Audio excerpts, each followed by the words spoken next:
Binomial distribution के अंदर parameter क्या होते हैं, एन और पी।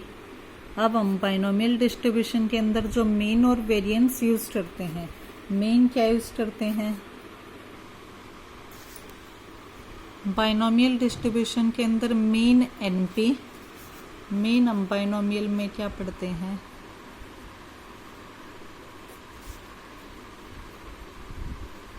मीन एनपी, और वेरिएंस हम क्या पढ़ते हैं बाइनोमियल डिस्ट्रीब्यूशन के अंदर, एनपी क्यू।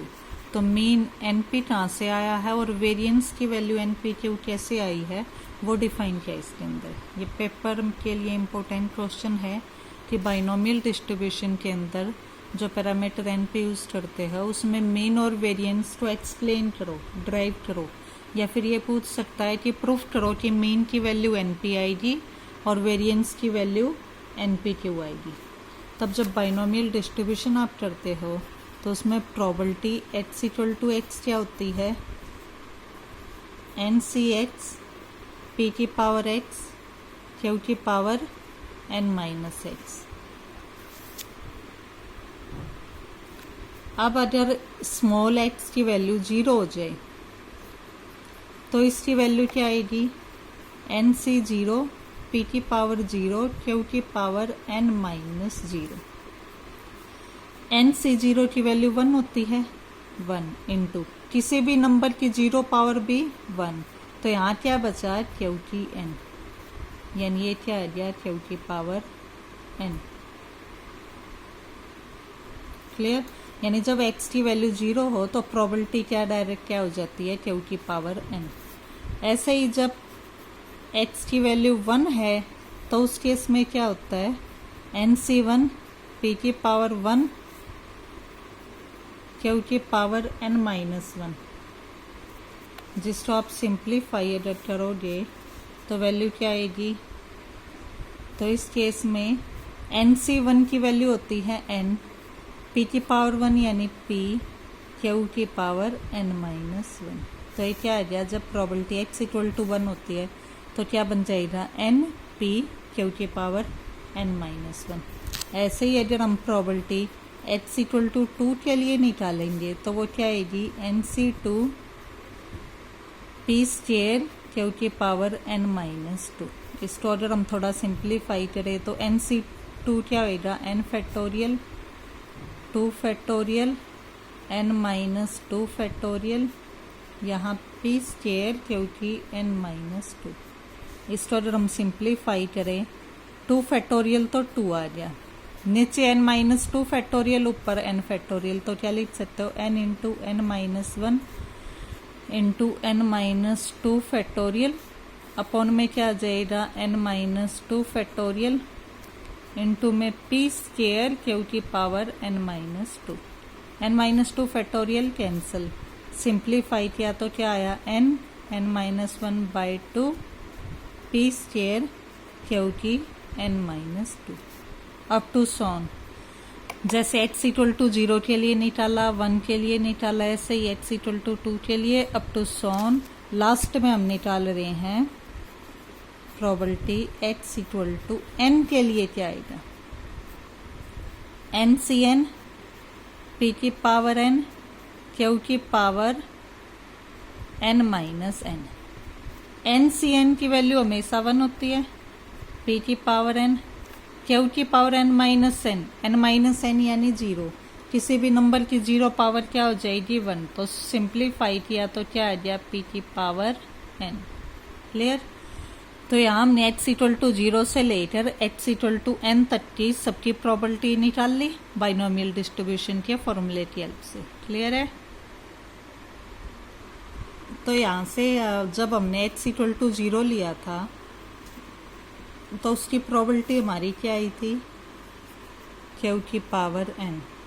जब हमने x इक्वल टू 1 लिया था तो उसकी प्रोबेबिलिटी क्या आई थी, n p q की पावर n माइनस 1। जब x की वैल्यू 2 ली तो क्या आया था, जो ये आया था वो हम थोड़ा नीचे लिख लेते हैं, n into n minus 1 by 2 p square q की n minus 2 up to so on फिर हमने direct h equal to n के लिए निकाला था, जिसकी वैल्यू आ गई थी p की पावर n। क्लियर? यहाँ जब h इक्वल टू 1 है तो वैल्यू क्या आई है, n p q की पावर n माइनस 1। और जो अगर आपकी बुक में आप इस क्वेश्चन को देखोगे, बुक में कईयों में है एग्जाम्पल 43, जिसमें ये वाली प्रिंटिंग मिस्टेक है। यहाँ क्या आएगा, n p q की पावर n माइनस 1। ये कुछ प्रिंटिंग मिस्टेक है, ये देख लेना। तो ये टेबल अब आपको क्लियर है। h equal to 0 1 2 3 up to 9 के लिए पेपर में अगर ये क्वेश्चन आता है तो आपने ऐसे ही पूरा कंप्लीट डिफाइन करना है। अब हमें इसमें निकालना क्या था,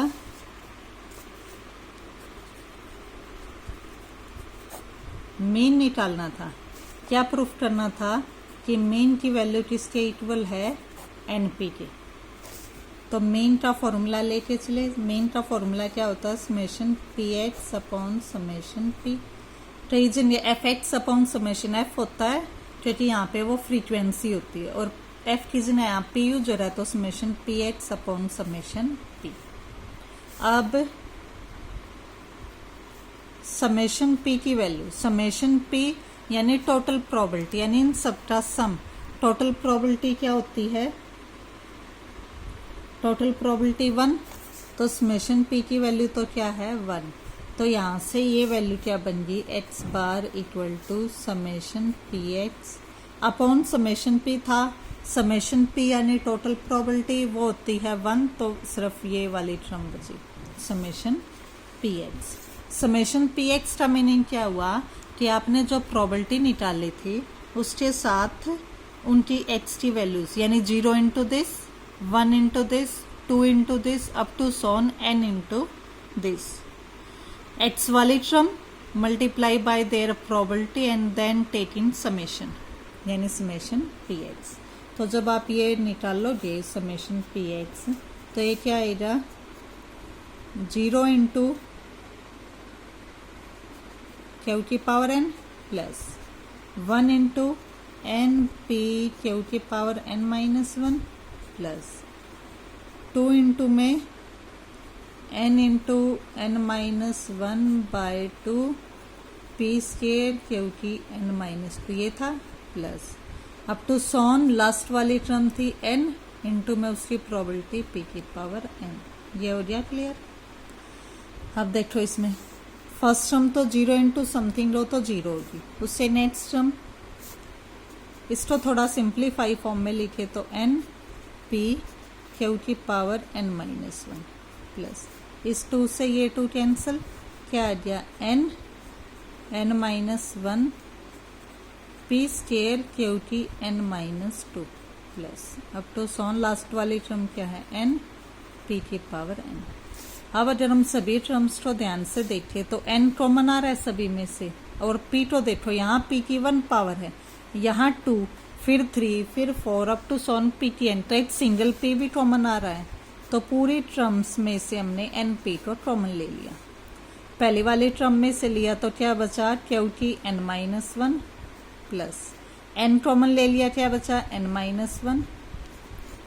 पी का स्केयर था, p कॉमन ले लिया तो एक p बचा, क्यू की n minus 2 plus up to so on, ये प्लस का सिंबल है, क्या हो गया, n और 8p कॉमन ले लिया तो क्या बचा, p की n माइनस 1। या जी क्लियर है। हमने क्या लिया है, np सभी में से कॉमन लिया है। यहाँ तक क्लियर। अब उसके बाद देखो np तो कॉमन आ गया, जो अंदर वाली टर्म्स है, अंदर वाली टर्म क्या बन रही है, 8 मिनट। अगर आप q प्लस p की पावर n माइनस 1 को सॉल्व करेंगे बाइनोमियल थ्योरम से, q की n minus 1 plus up to so on p की n माइनस 1, यही वाली टर्म आएंगी जो इसमें अभी बची थी। क्लियर। यानी जो आपने ये स्किप की थी टर्म्स, NP कॉमन आने के बाद ये तो साइड में वाले टर्म है, क्या आया था हमारा NP क्योंकि n-1 प्लस n-1 क्योंकि n-2 p plus up to so on last वाली टर्म क्या आई थी p की पावर n-1, ये वाली टर्म आई थी। अब जो ये वाली ब्रैकेट है इसकी वैल्यू क्या होती है बाइनोमियल थ्योरम में, q प्लस p की पावर n-1, तो क्या आ जाएगा, लोअर क्लास में भी करते थे आप 9th 10th में, np into Q plus p की पावर n-1, ये आपकी वैल्यू किसकी आती जा रही है, ये x बार की वैल्यू आती जा रही है आपकी, x बार यानी मेन। अब देखो p प्लस क्यू, p किसी इवेंट के सक्सेस की प्रोबेबिलिटी, q उस इवेंट के फेलियर की प्रोबेबिलिटी, p प्लस क्यू की वैल्यू 1 थी, तो ये क्या आ गया NP 1 की पावर n-1, 1 की कुछ भी पावर करो 1 नहीं आएगा तो वैल्यू क्या आएगी NP। ये वैल्यू आई किसकी है समेशन, ये वैल्यू आई है x बार की, क्या आई है वैल्यू NP, यानी ये हमारा क्या आ गया मीन। क्लियर है, अब मीन की वैल्यू क्या आ गई इसमें NP। नेक्स्ट वीडियो में हम इसका वेरिएंस निकालेंगे। क्लियर।